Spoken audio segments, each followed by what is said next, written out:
Assalamualaikum warahmatullahi wabarakatuh.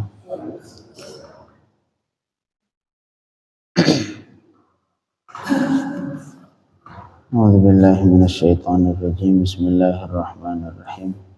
Alhamdulillahirabbil alamin. Sallallahu ala sayyidina Muhammadin wa alihi wa sahbihi ajma'in. Allahumma rabbi shrah li sadri wa yassir li amri wahlul 'uqdatam min lisani yafqahu qawli. Allahumma rabbi zidna ilman warzuqna fahma. Allahumma 'allimna ma yanfa'una wanfa'na bima 'allamtana. Allahumma faqihna fid din wa'allimna at-ta'wil waftah 'alaina futuhal 'arifin wa waffiqna lil amali bima 'alimna bi rahmatika ya arhamar rahimin. Jemaah subuh yang dirahmati Allah, kita lanjutkan pembacaan kitab tafsir Jalalain karangan Al-Imam Jalaluddin As-Suyuti rahimahullah dan Al-Imam Jalaluddin Al-Mahalli rahimahullah.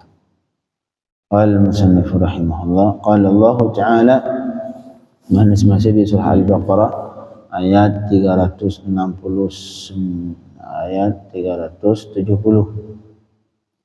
Qala Ta'ala, a'udzu billahi minasy syaithanir rajim. Bismillahirrahmanirrahim. Wa ma anfaqtum min nafaqatin aw nadhartum min nadhrin fa innallaha ya'lamuhu wa ma lidh-dhalimin min ansar. Di ayat sebelumnya Allah mengatakan yu'til hikmata man yasha. Allah memberikan hikmah. Hikmah di sini artinya al-ilm an-nafi', ilmu yang bermanfaat, ilmu yang diamalkan, ilmu yang diajarkan, itulah ilmu yang bermanfaat. Ataupun ilmu bermanfaat itu adalah ilmu yang menambah ketakutan ke Allah Subhanahu wa taala. Adapun ilmu yang tidak bertambah takwa ke Allah, semakin banyak ilmu maksiat, semakin banyak nipu juga, semakin pintar ilmu, semakin banyak maka nipu juga pintar, kemudian mencuri juga pintar. Ini ilmu tidak bermanfaat.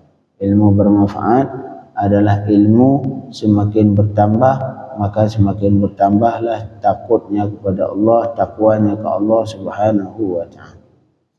Jadi yu'til hikmata man yasha, Allah memberikan ilmu bermanfaat tidak ke semua orang.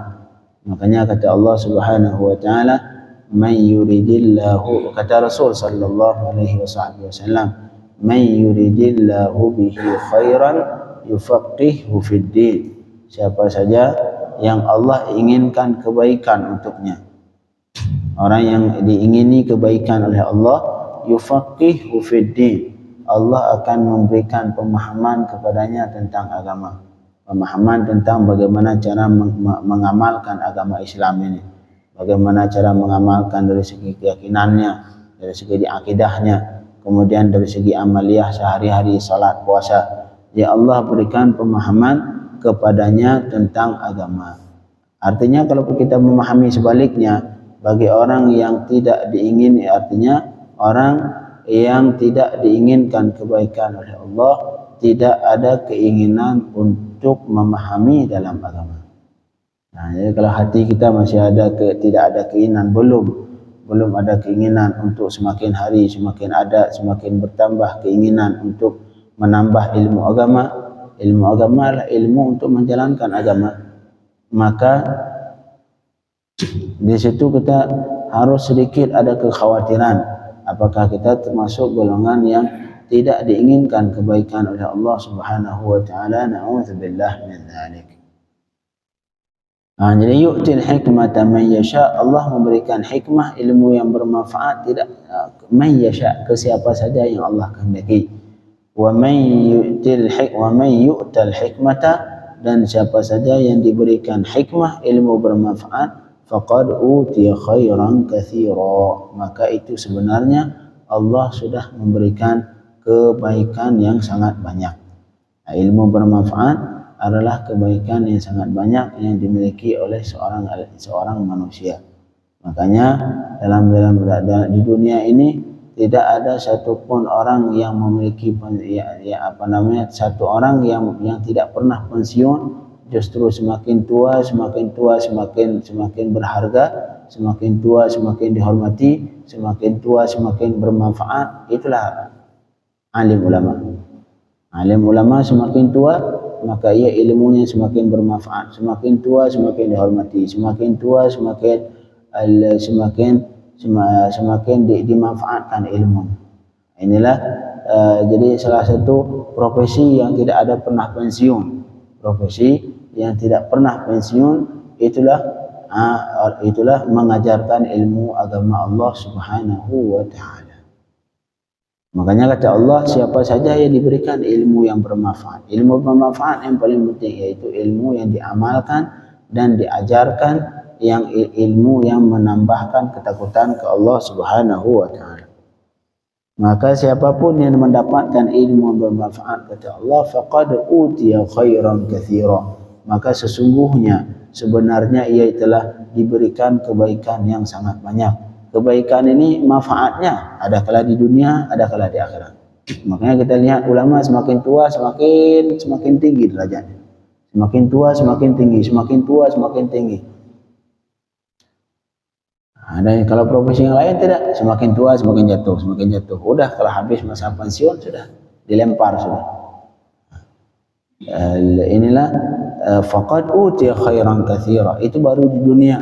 Bagaimana di akhirat?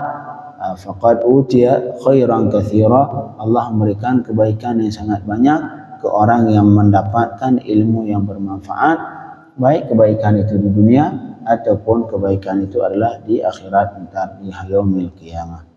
Allahumma ij'alna minal ulama al-amilina bi'ilmih.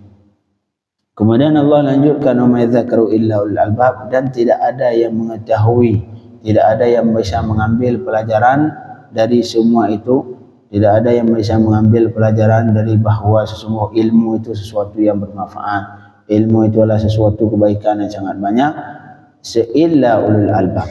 Maknanya dari sini orang yang mau menuntut ilmu adalah orang yang ulul albab, yang memiliki mata hati, yang ada keinginan baik, yang berusaha terus menambahkan pengetahuan terhadap ilmu agama Allah Subhanahu wa taala, sehingga semakin hari cintanya kepada Allah semakin kuat, semakin hari takutnya kepada Allah semakin kuat, semakin hari keinginan untuk beribadah semakin kuat, semakin hari keinginan untuk menambahkan ilmu agama semakin kuat. Itulah ulul albab, orang yang memiliki akal. Karena orang yang tidak memiliki akal adalah orang yang tidak pernah kepikiran ke depan. Orang kalau yang tidak pernah kepikiran ke masa depan, itulah orang yang akalnya setengah. Tapi orang yang punya prediksi ke masa depan lebih kuat, semakin jauh dia memandang ke depan, maka akalnya semakin kuat. Akalnya semakin bagus, cerdas itu orang, bisa memikirkan sesuatu yang jauh. Kalau orang mikirnya untuk hari ini saja, pokoknya saya senang hari ini, besok nggak tahu kemana. Besok mau mati juga enggak. Ini artinya akal dia sedikit kecil. Makanya Rasul sallallahu alaihi wasallam di satu hadisnya mengatakan al-kayyis, kayyis artinya cerdas, cerdik, pandai. Al-kayyis, orang yang cerdas, orang yang pandai adalah orang yang yang selalu mempersiapkan kehidupan akhirat.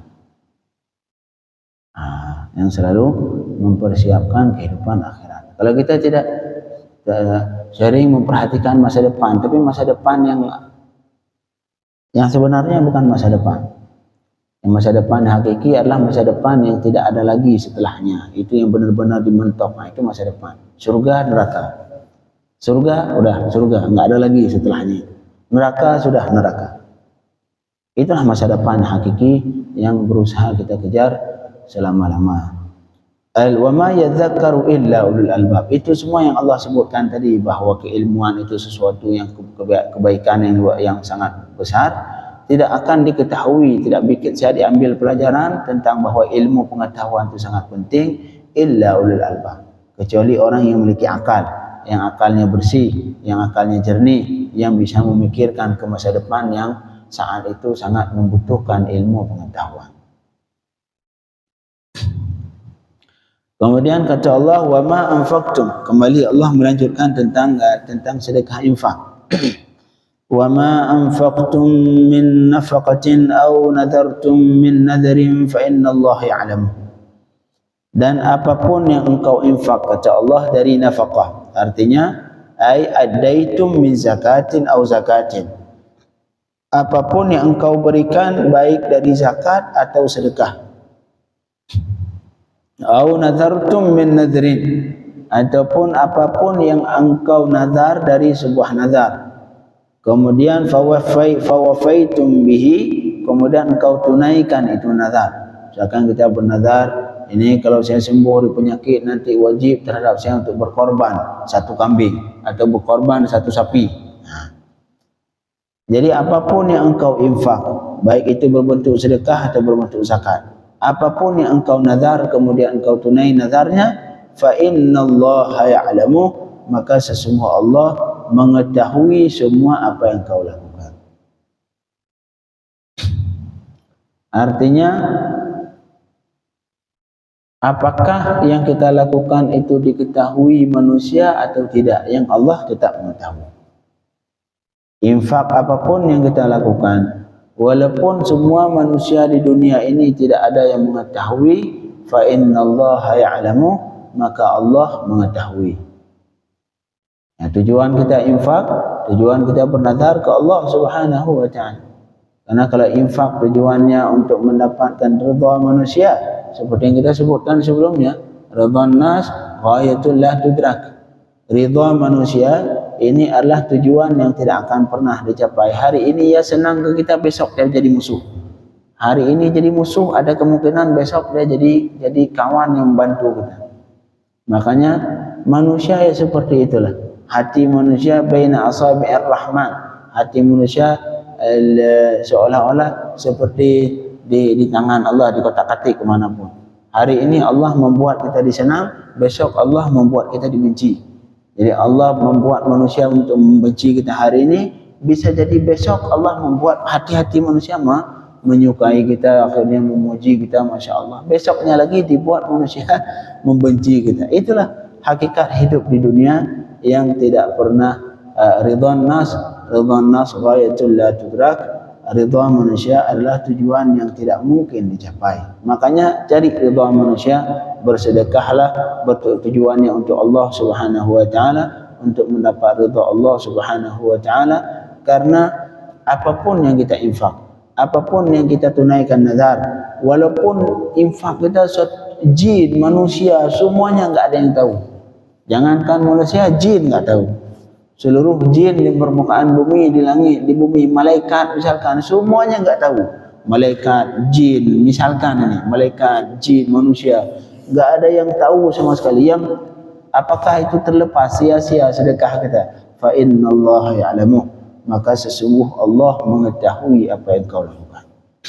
Maka jangan sama sekali niatnya untuk selain Allah Subhanahu wa ta'ala, niatlah untuk Allah. Karena ketika Allah ridha, Allah akan membuat hati-hati manusia yang lain untuk ridha terhadap kita yang terhadap kita. Fa innallaha ya'lamu, apapun yang engkau infak, apapun yang engkau nazar kemudian engkau tunaikan itu nazar, fa innallaha ya'lamu, maka sesungguh Allah mengetahui. Ini nazar perlu diperhatikan.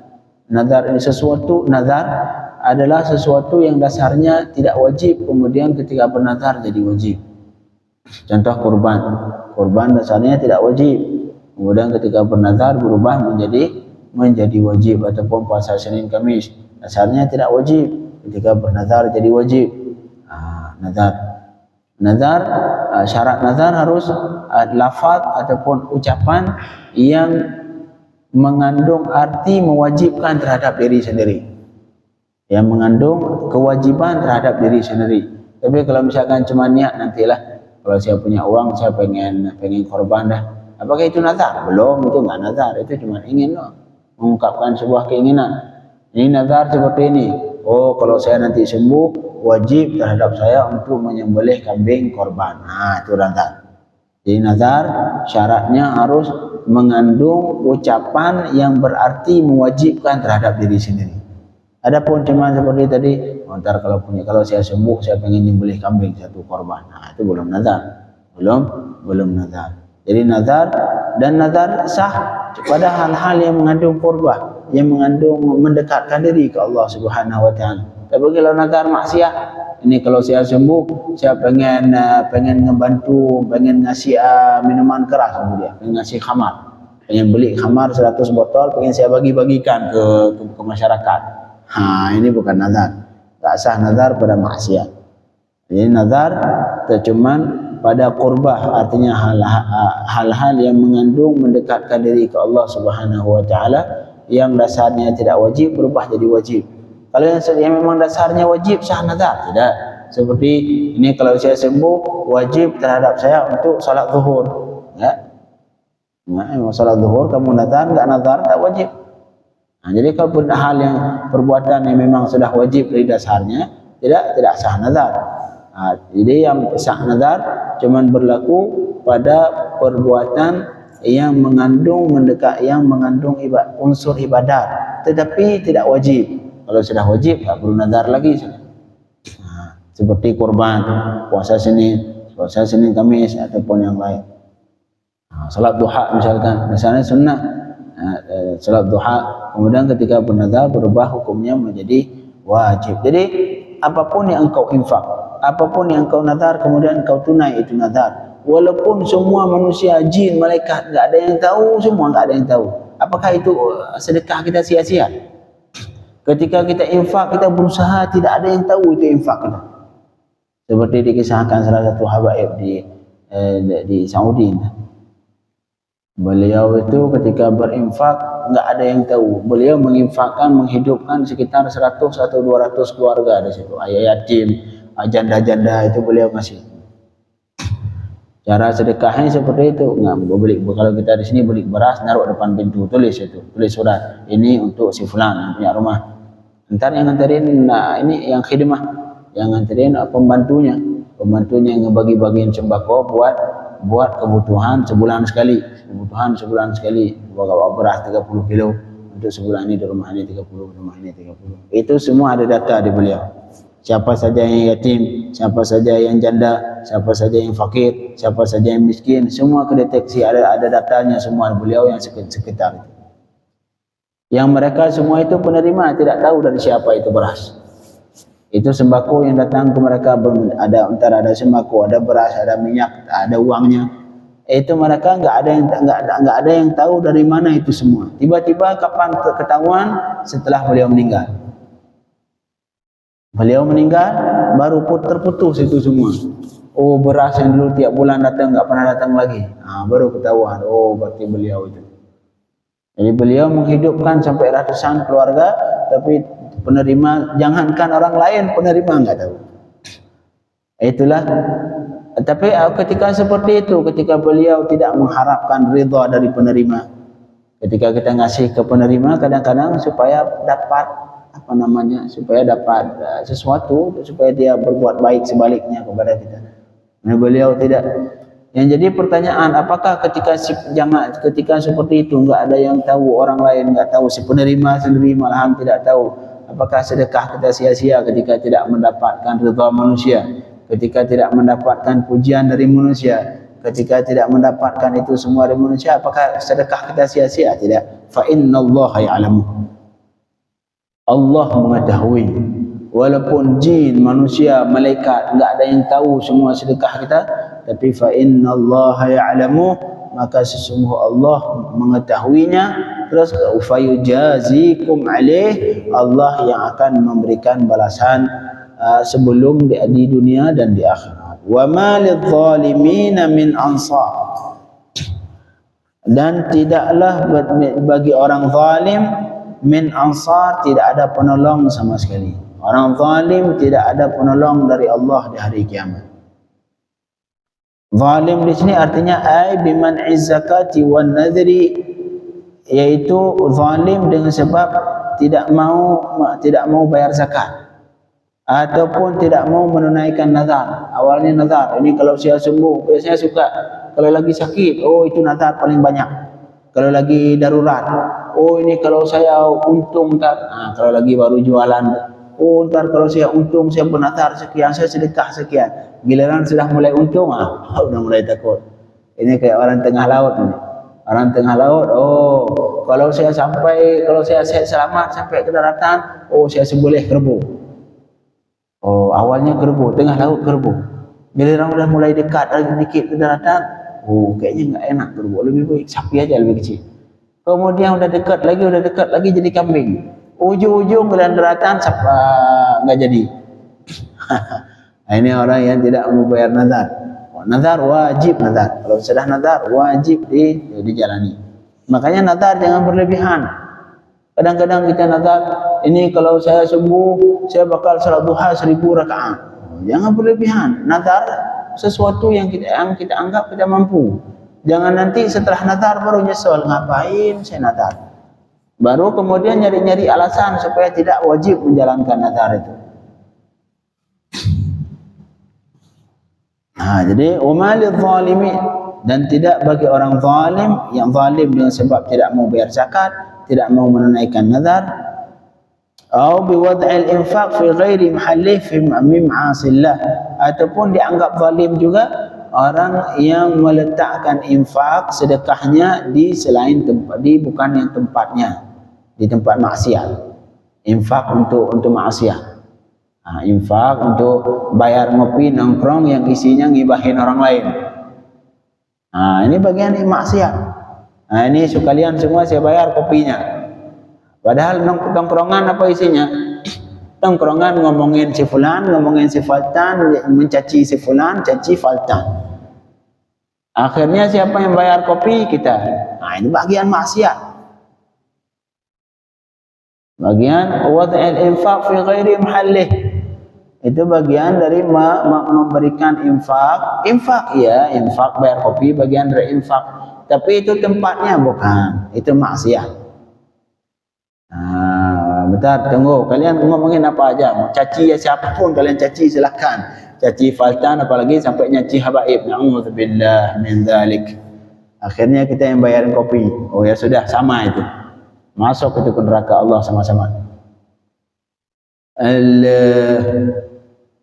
Bagi au biwad'il infaq fi ghairi mahallih min ma'asillah, dianggap zalim juga dengan ketika meletakkan infak di bukan pada tempatnya, yaitu tentang maksiat Allah kepada Allah Subhanahu wa taala. Bayarin kopi ke orang-orang yang nongkrong yang isinya membicarakan keburukan aib-aib manusia yang lain. Nah, bagian maksiat.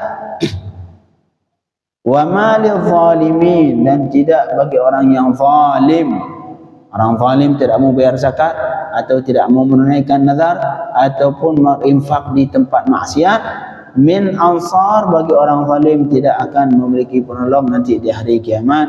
Ay mani'ina lahum min azabih, tidak ada penolong, artinya yang mencegah bagi mereka dari azab Allah Subhanahu wa taala. Allahumma la taj'alna minadh zalimin. Allahumma ij'alna minal muttaqin wa la taj'alna minadh zalimin. Allahumma waffiqna likulli ma yuqarribuna ila jannatik wa ab'id anna kulla ma yuqarribuna ila narik birahmatika ya arhamar rahimin. Wa sallallahu ala sayyidina Muhammadin wa alihi wa sahbihi wasallam. Alhamdulillahi rabbil alamin.